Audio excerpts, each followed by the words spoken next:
Asia has a lot of fiscal space that we have not actually used. This is on the economic side. Because the debt to GDP ratio is still very, very low compared to the developed world. It's only about 34 to 35%.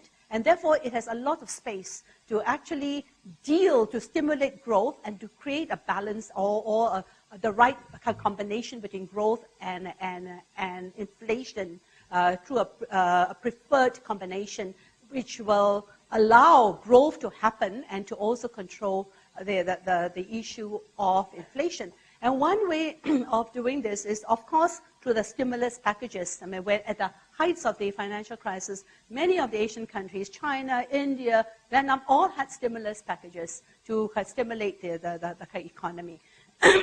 And much of that stimulus packages, in fact, went into the social development agenda. Like in China, it went into rural healthcare. But it also went into innovation. It went, in fact, to the energy sector in terms of looking at the R&D of energy technologies. And that's why they are experimenting, for example, with the solar cells. How do you make it cheaper?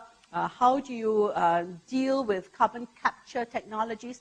I think Asia also know that if they would like to turn what I call the greatest challenge of this century, which is the climate change challenge, into an opportunity, then they have to take the lead to open up new technological markets and be at the forefront of technology innovations, because there are new markets. But at the same time, it is also critical to look at technology transfer, because not everyone is going to be can engage with technology innovation. So some of the poorer countries, the least developed countries, cannot build up their productive capacity unless they have technological and financial support. In fact, the Istanbul meeting on least developed countries came out with an action plan, and centered to that plan was actually the call to develop a technology bank of basically energy technologies to help these countries build up their productive capacity and to diversify the economy so that they are not commodity-based.